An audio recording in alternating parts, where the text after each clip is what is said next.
Miramar, but for the other teams that have been enjoying a Wrangle, Teraton 5, definitely one of them, they will be happy to see this one be a big Wrangle day rather than a big Miramar day.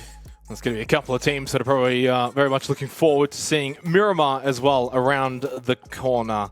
One of those probably Day Trade, who, look, I mean, in all fairness, they did have a better round 12 there, 7th place, 5 kills, but still largely Erangel has been a miss for them. And I tell you what, if they finish strong on Miramar, Jordan, and basically pick up where they left off, we're talking about 4, 1, 3, and 2 as their placement finishes, and then about almost 30-something kills in those 5 games. That's caught the better of them. Similarly, Sophia, not expecting anyone in Primos this early. Forces these earlier fights, doesn't it? When we go to Miramar, I'm telling you, the last 2 games tonight, they're not going to see things like this. Nan clean with it.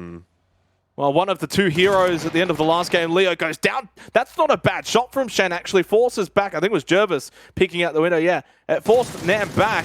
He doesn't have time to heal. He goes for the spray, doesn't land him. Now has to reload. In fact, just switches to the SKS. Oh, they've played this so well, SGD, but they've lost Jervis as well anyway to Nan, who actually somehow did a good job with the SKS.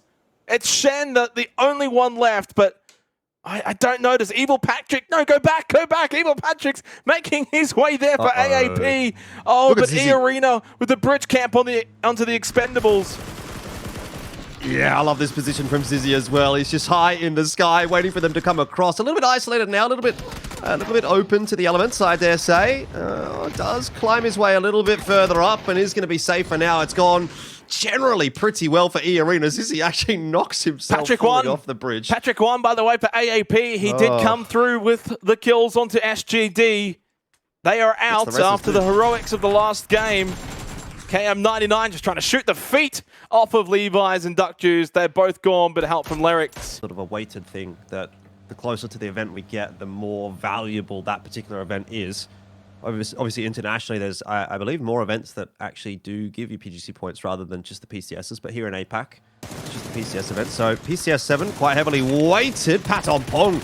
Oh, he's deleted. Rossiter Jr. as well. E-Arena, they're going to get away with murder right now. Oh, whew, that was clean. That was spicy. Go take a shower, Xenox. I'm feeling hot. It has come back and gone back into their faces a little bit as we transition. Yep. Well, from the past now to the future. From the future and Genius Esports. Shotgun out possessed. Quick reload. Oh, it's an easy one onto Trick. Lands the first shot, then the second. Trick, though, already got the down onto Utah. Man coming in to try and salvage. There's Teddy. Oh, no, he can't get the angle through the window. Molotov forces him away. Zest is on fire. But he doesn't have time to stop, drop, and roll. Tries to hold the angle, and Teddy, though, catches him. Genius Esports falling apart. What a mess of a fight there that was from the future of Genius Esports. I'm surprised he lasted that long. Thought he got out of it scot-free. Canaxi, he must have heard Archangel Predator rocking up here. He's called Edie across as well. He's just going to try to rat and hide on the cliff. Catch Archangel Predator, who also do seem to be aware that there's someone around. This is a strange fight. Like, this is not something that you usually see. It's been a quiet night from Canaxi. Cheeky's right on top of them. Yeah. He doesn't know. Literally, and still hasn't even spotted CJ down below, although, yeah, that Nate's just it's just nowhere. They're nowhere to no one. Canaxi finds the down onto Mad Dog. Phase 3 circle. 10 more seconds. Where does this one head? Over towards Radio Tower, over towards Novo. Could honestly still go in towards the water. More so even towards these cliffs, down towards the south side. And it does just do that. It's a big reprieve for Buriram as they clean up Archangel Predator. They get the circle shift. They can push back up the compound above them. They are in the best position now, and all these Novo teams have to get moving. Many teams. MS Chonburi as well is another one of those teams far to the north. It just feels like a rotation that's fraught with danger. I mean, how can you expect this to work? They're going to go right past from the future. Surely they're going to lose a player here. A player or two to Teddy, who's so close. Big spray on the way past, and no way! He didn't even get one.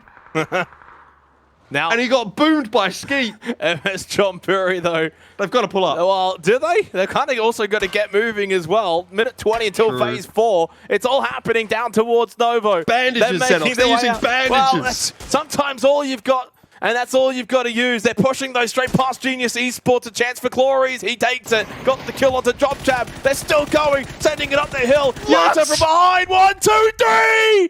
Oh, Utah goes skeet shooting onto MS Chonburi. Is quite a success in my opinion. This fight though against GE is going to be a tough one, and Flash having already been spotted, put down to 1 HP.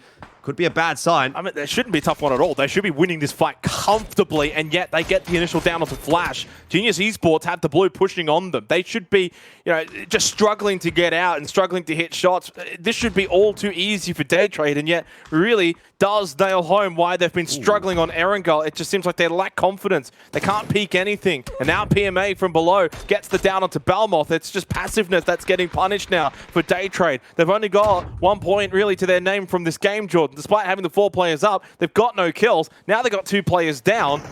And that's from a team that's pushing out of the blue. You've got high ground, you've got trees, you've got smokes out. I mean, this is not good enough from Daytrade.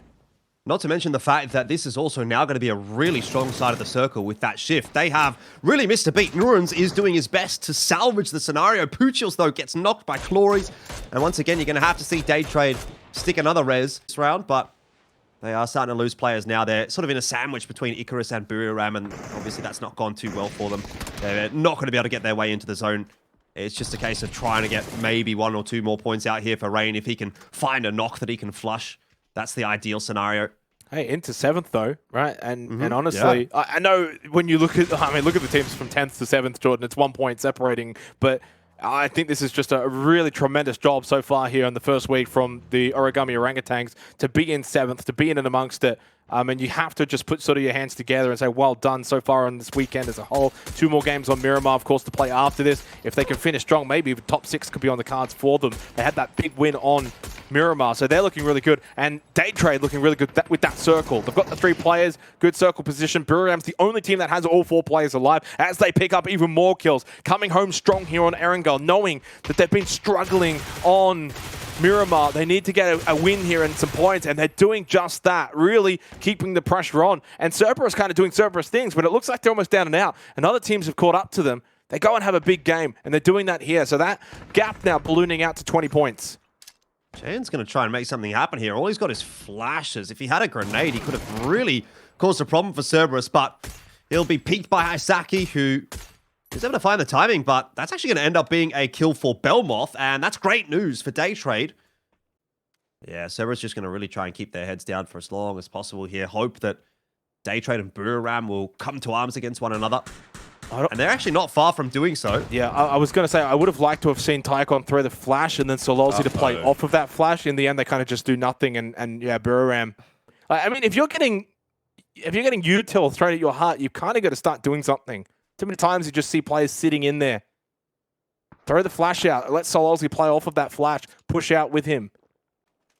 Puchils has been spotted by Nordrop, but he's got no idea Belmoth is there. I almost feel like you've got to take this shot, surely. I feel like Puchils and Nurans need to sort of fake and push over and try and force Buriram to almost come into that. And there you go. And he's got the trade. Oh, he wants more. Didn't get the second onto Cheeks. And Edie's close, but Edie does get tapped. And there is that second from Belmoth. He's just gone massive for Daytrade. This is the Daytrade we usually see on Miramar. Finally bringing it to Erangel, making big plays and playing perfectly. The flash lands on top of Edie. Belmoth again. He sits down Ganaxi. Why not just go for all 4 of them? Edie that close to him, but it's Puchils from across the road. PMA trying to get involved, and they did get the down onto Norans. It's a 2 versus 2.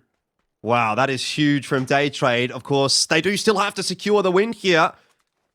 And it's going to be a little more difficult now that it is just down to 2v2, and PMA have been given some opportunities to take some map control. They have the benefit, at least, of Nurans being able to scout for them, but sort of feels like they're kind of locked in at the moment, in between a crossfire. Shots are not being hit by Belmoth this time. It's Puchils in the 1v2. He's going to try to isolate the fight against Pete. I think that's a great choice, but he needs to do it fast. He gets on top of him. Fast knock. That's exactly what he needs. He'll have time to heal here as well. Secure the kill first. Yeah, it does reconfirm the position of Puchils there, but Teddy, he's just not going to stop. I think he has to just rush this. He obviously gets the flush as well, so they both kind of know, or at least have somewhat of an idea as to where each other is located. A shot for Puchils, but he actually cops it back the other way from Teddy. Throws out the flash, has a couple of smokes. as well if he so Molly. chooses to. It's the Molotov that goes out first, though. And Pooches is in the Molly. PMA win. PMA get the chicken dinner. With a positive mental attitude, anything can happen. Even a chicken dinner against Day Trade. I like what you've done there, PMA. I like what they've done as well. Really, really solid stuff. They just hid. They stayed out of the fight. Day Trade and Boomerang, mutually assured destruction. We've talked about that so many times. Normally it's an earlier game thing, but in this instance, PMA, they just rat and eventually